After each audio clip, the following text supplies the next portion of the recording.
on your own, even if it's by accident.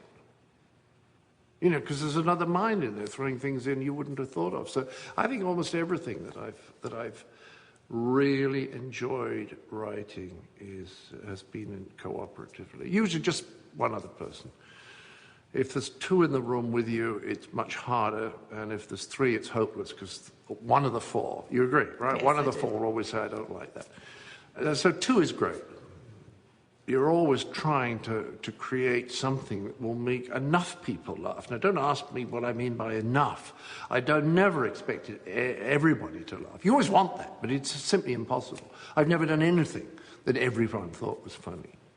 It's much more sort of, you know, some people like this, some people like that. And what's more, there's a lot of disagreement. People always think that what they think is funny is what was funny. And it isn't. I once was in a sketch show with Sheila Hancock, and she told me about a sketch she had done with Beryl Reid that was hilarious. And she said, we must do this sketch.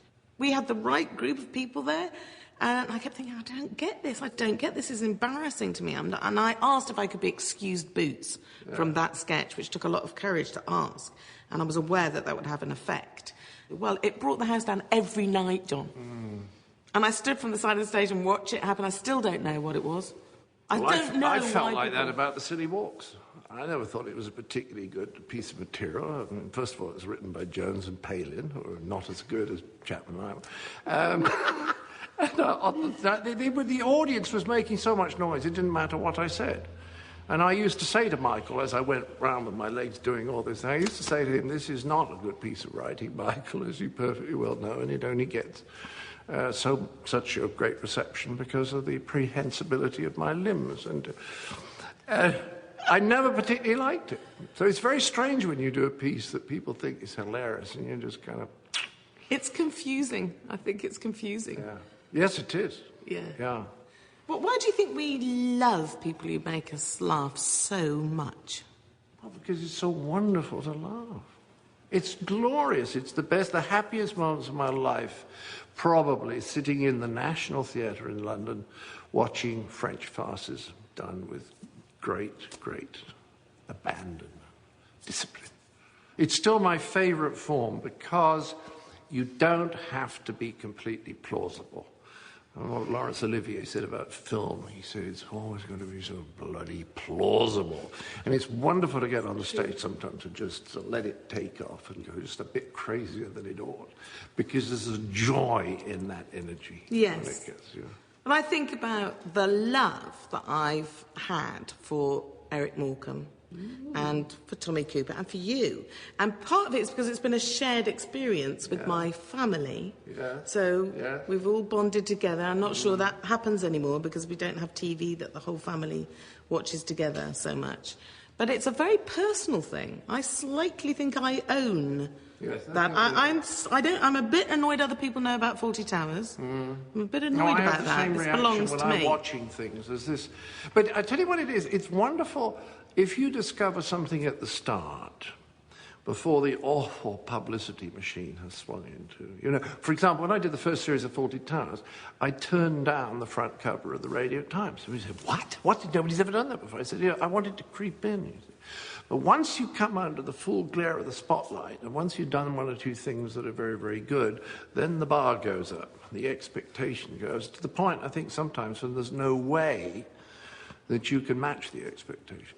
And that's a problem now for young people because they get famous too soon and they don't have enough time to make mistakes. I mean, going through a quiet, obscure phase of your career where you can do lots of really bad things and discover, whoops, don't do that again. Yes. That's really valuable. We were so lucky. I would say, you know, the day we walked into Michael Mill's office, bless him, he's up there now, but, you know, he was wonderful. And we went in and did the worst presentation that's ever been done about why we should be given a television series. We didn't. He asked us a whole lots of questions about will there be music, will there be guest stars, will there be film. We said, yes, maybe. You know, I mean, I thought we should have rehearsed or something. And then he says, "Oh, go and make 13 programs." Is it a proper job, being a comedian? Oh, it's bloody hard work. It's very hard work, and it can get very, it gets you pretty nervous sometimes. I think Nicky Hansen, my great buddy, who was in one of the Fawlty Towers, I think he told me recently that somebody had done some measurements and had found that the adrenaline that was running in actors' veins before a first night in London was 4 times what you get in a car crash. Oh, God. So I think people don't understand quite how scared we get when we first go out there and do something new. But of course, after you've done it a few times, you go, yes, okay, I'm safe now. Then you start to relax. Do you think that we believe that we're quite fraudulent, comedians?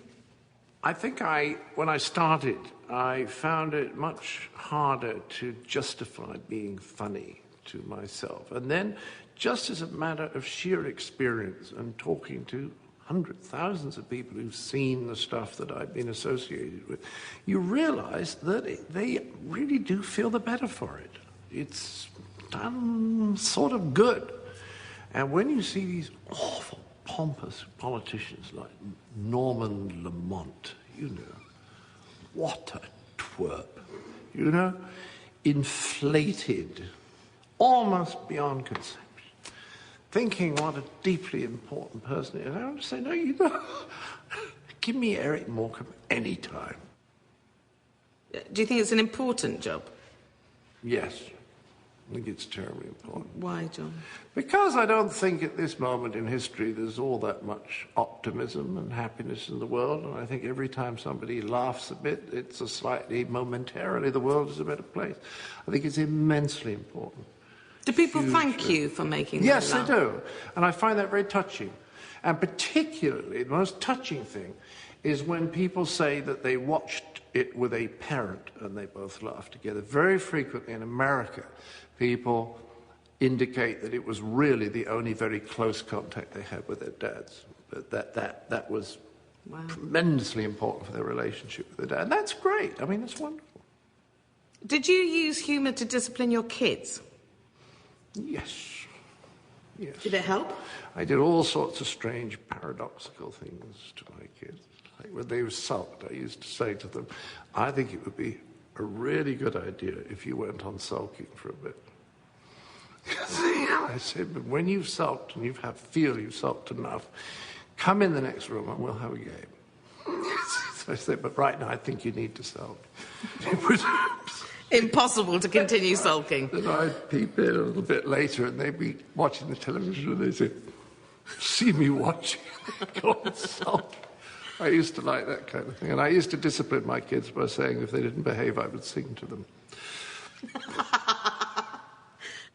So, do you mind about the approval of your peers?